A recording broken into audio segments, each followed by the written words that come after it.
കാണാൻ വലിയ ഭംഗിയോ നിറമോ ഒന്നുമില്ലാത്ത ഒരു പാവപ്പെട്ട സ്ത്രീ മദീനയിൽ ജീവിച്ചിരുന്നു. അവർ ദിവസവും വന്ന് മദീന പള്ളിയും പരിസരമൊക്കെ അടിച്ചുവാരി വൃത്തിയാക്കും. ആരും അത് ശ്രദ്ധിക്കാറില്ലെങ്കിലും പടച്ചോനോടുള്ള ആ സ്ത്രീയുടെ സ്നേഹം റസൂൽ കാണാറുണ്ടായിരുന്നു. കുറച്ച് ദിവസങ്ങൾ കഴിഞ്ഞപ്പോൾ അവരൊട്ടും പള്ളിയിൽ വരാതായി. എന്ത് പറ്റിയെന്ന് അന്വേഷിച്ചപ്പോഴാണ് അവരുടെ മരണവാർത്ത റസൂൽ അറിയുന്നത്. റസൂൽ ആകെ വിഷമായി. സ്വഹാബത്തിനോട് ചോദിക്കുന്നുണ്ട്, എന്തേ സ്വഹാബ നിങ്ങൾ എന്നോട് ആ മരണവാർത്ത പറയാതിരുന്നത്?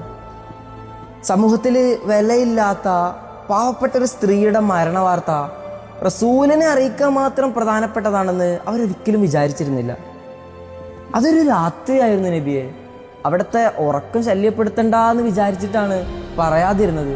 അവര് കാരണം ബോധ്യപ്പെടുത്തി.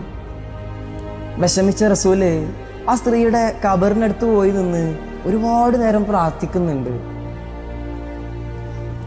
മനുഷ്യനെ രണ്ടായി കാണാൻ സമൂഹം സൃഷ്ടിച്ചു വെച്ച അതിർത്തികളും മാനദണ്ഡങ്ങളും ഒന്നും റസൂലിന് അതിരുകളേ ആയിരുന്നില്ല. നിറമോ രൂപമോ ഒന്നും നോക്കാതെ അവരെല്ലാം ചേർത്ത് നിർത്തി എന്നതാണ് അവിടുന്ന് ചെയ്ത ഏറ്റവും വലിയ വിപ്ലവങ്ങളിലൊന്ന്.